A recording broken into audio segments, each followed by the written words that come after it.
Congressman Moulton, thank you for being here on the Hill on NewsNation. We appreciate the time. I know this is obviously an important weekend for you. You served overseas, a captain in the Marines, served in Iraq. You are hosting a town hall today. It is called a sacred space, I believe. It's the 9th year you've done this, so it's clearly had some success.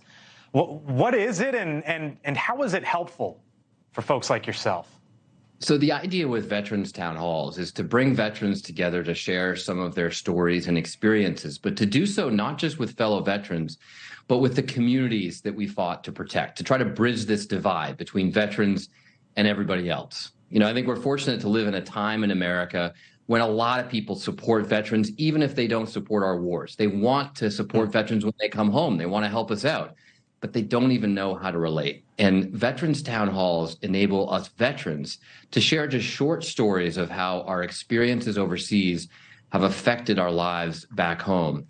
And I'll tell you what, it's a powerful experience.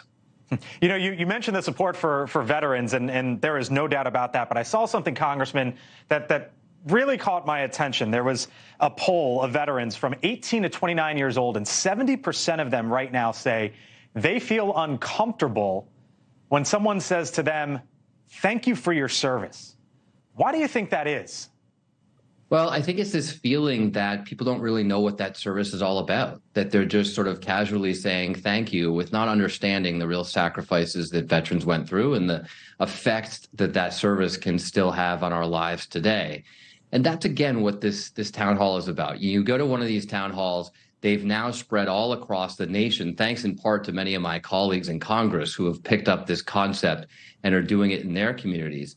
And when you go to one of these, you'll hear all range of stories. I remember an Air Force veteran from World War II just talking about how much he missed being in the war. Heard veterans from Vietnam saying they thought the whole war was a terrible mistake. Veterans from Iraq who regretted some of the things that they were called to do, and other veterans who really felt impacted by the amazing people they met and got to serve with, and yet feel kind of lonely back here at home. So you'll hear all range of experiences, but a lot of Americans just haven't heard of those experiences at all because they don't know veterans personally.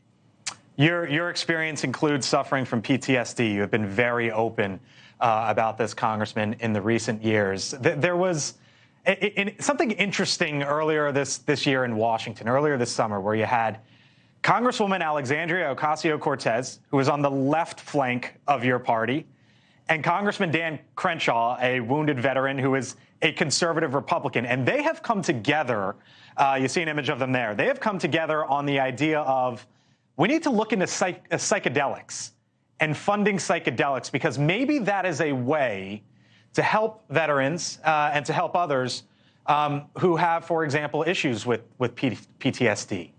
What's the path there as you see it, Congressman?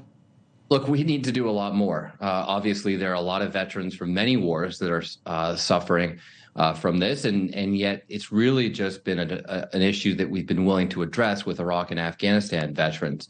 And so there's a lot of work that can be done. I know a lot of veterans who take cannabis, for example, in part so that they don't get hooked on opioids, but the VA refuses to even research cannabis. We're pushing the VA to not only research cannabis, but research psychedelics as well. And I think there is broad bipartisan support for this. You know, one other thing I just wanted to say, you know, you talked about post-traumatic stress disorder. I actually just call it post-traumatic stress because, as one of my best friends in the Marines who I served with said, he said once, Seth, you know, after what we went through, it would be a disorder if you weren't affected by it. And so the bottom line is that getting post-traumatic stress is a perfectly normal human response to incredibly traumatic experiences. We've just got to be better at treating it on the back end. Wow. Powerful to hear you say that. I'd actually never heard it framed that way, but it certainly makes you think. Congressman, I know an issue that is front and center for you here in Washington is China. You're on the select committee. Some big news today. We learned that President Biden is going to be meeting with President Xi in a handful of days from now, Wednesday, California.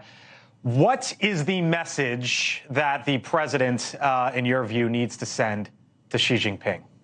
You know, the primary message is we do not want World War III in the Pacific. And that's very well what could happen if China decides to invade Taiwan. part of preventing World War III is having a dialogue with your adversaries and your allies.